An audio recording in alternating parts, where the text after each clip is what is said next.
What's the one thing you should do to stop a toxic coworker from ruining your life?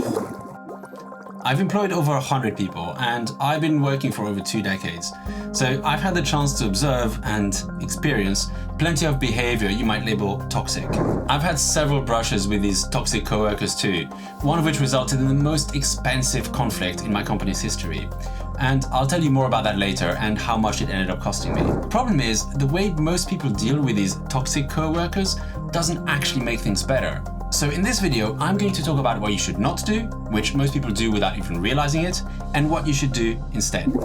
Before I can explain what to do, we need to have a look at Dwight from The Office. Okay, you should be bowing down in front of him. Hey, right now.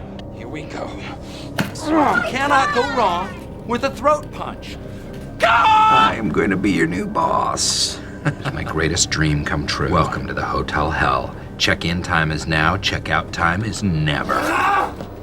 Isn't he the ultimate toxic coworker? Well, wait a second. Judges in session, what is the problem here? You put my stuff in Jell-O again. How do you know it was me?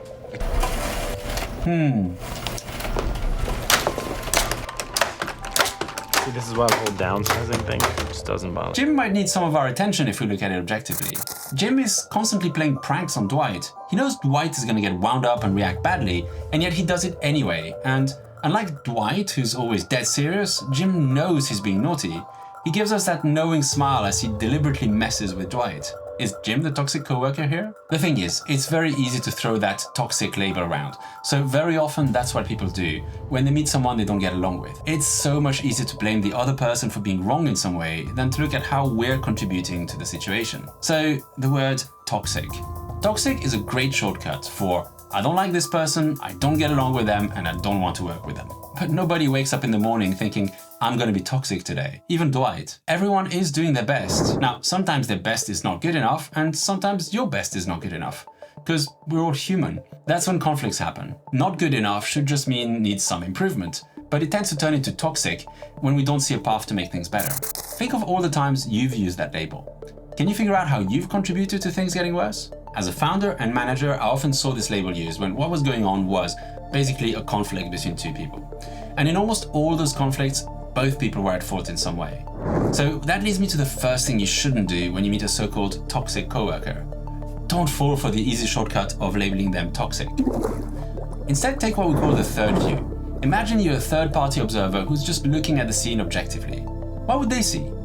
That is going to show you how to improve things. I'll go into how you can start making things better in a moment. But first, how can you stop making them worse and stop this toxic dynamic in its tracks? Story time. So back when I ran my business, Grantry, I ended up in a conflict myself with an early employee of the business. Let's call him David. He was a salesperson and later he was a sales director. Big ego, very impactful, and I did allow myself to think that David's behavior was toxic in all sorts of ways. Over time, I got more and more convinced that David was manipulating people. I literally thought he was trying to turn half the company against me, to split it down the middle for some reason I couldn't quite grasp. At one point, I really saw David almost as a cartoon villain, with mustache twirling and everything. As is often the case with conflicts, thoughts of David and how to counter his evil actions took over my mind and a lot of my attention. What was missing here? Well, the missing ingredient is I had no real understanding of what was going on his side. Luckily, I had some amazing colleagues and some of them stepped in and they helped mediate a couple of conflict resolution meetings with David. And afterwards, this whole mental picture I'd built of David the evil one fell apart. Without going into the details, it turned out that I'd planted the seed of that conflict years earlier and not even realized it. When I changed my mind about something important and wasn't transparent enough with David about why I'd made that change. That broke down David's trust in me as a leader, and then this mistake led to various misunderstandings which I think cost Grantry over £1 million in the end, through investing in projects that were really just part of the conflict and not actually good for the company. Once I saw things more clearly, I stopped putting so much energy into it. Instead of acting from anger and mistrust, I started acting from care and a desire to rebuild trust. So the conflict kind of deflated and became less of a problem. And that is the second big lesson about what you should never do when you're dealing with a toxic coworker. Don't feed the conflict. If you feed it, it will grow. Don't even do it as a joke while thinking you're just having fun like Jim does. It just really doesn't help. Even if they really are misbehaving in all sorts of ways, maybe especially if that's what you believe, just move your attention and energy elsewhere. chances are the conflict will deflate all by itself. What if that's not enough though? What can you do more proactively?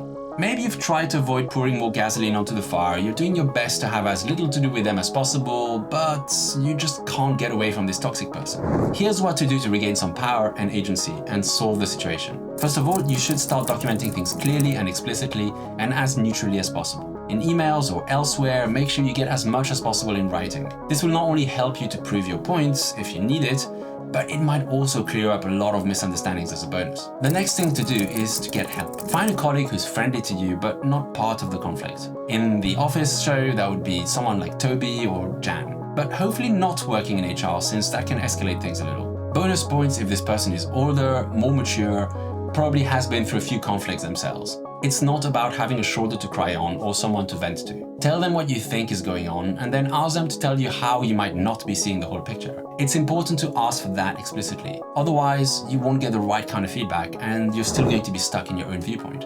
Hopefully, from this step, you're going to start to get a slightly broader perspective that gives you more freedom. A little bit of distance from the situation can really work wonders. And ultimately, the more you understand about the situation, the more effectively you can deal with it. So then the next step is to try and resolve the conflict directly. Now, there are a lot of ways to do that, but all of those are going to involve actually talking to them. Ultimately, healthy relationships are all about healthy boundaries. In a healthy relationship, at work, or in a friendship, or even when it comes to romantic relationships, which are not all that different, there are often lots of little conflicts that require negotiating healthy boundaries again. But my advice would be that in a work context, where you feel the other person is behaving in a toxic way, don't try to have that conversation without support, because it is hard. Write down one boundary that you'd like to establish, and what you need your toxic colleague to hear for that to happen. Then, before you bring this to your toxic colleague, discuss it with your more experienced colleague and get them to help you take out any charged language. You know, the kind of language that's likely to lead the conversation off the rails and make it a bad conversation. For the first conversation, you want a really easy win. Pick one little thing that's a problem, not the biggest thing that's driving you nuts. It could be as simple as agreeing that you won't take phone calls outside of working hours, or that you may need them to include certain information in their handover emails. The point is to create the beginning of a process by which you can work on the relationship to improve it over time. Once this process is in place, the sense that it is a toxic relationship will almost always dissipate. Slowly but surely. With this, you will have stopped your toxic coworker, though maybe not in the way you might have thought when you started this video. If you do this well, you may even turn the so-called toxic relationship into one of the most solid, long-term, mutually beneficial relationships in your career. I'm serious, and there's a lot of benefit to that. 70% of people find their next job through networking, but that's really hard to do if you don't know how to go about it. So most people miss out on this huge source of growth and success. Check out this video if you'd like to find out about 5 power networking moves that most people don't use and which can get you ahead in this game. I hope you find joy and fulfillment at work, as everyone deserves to.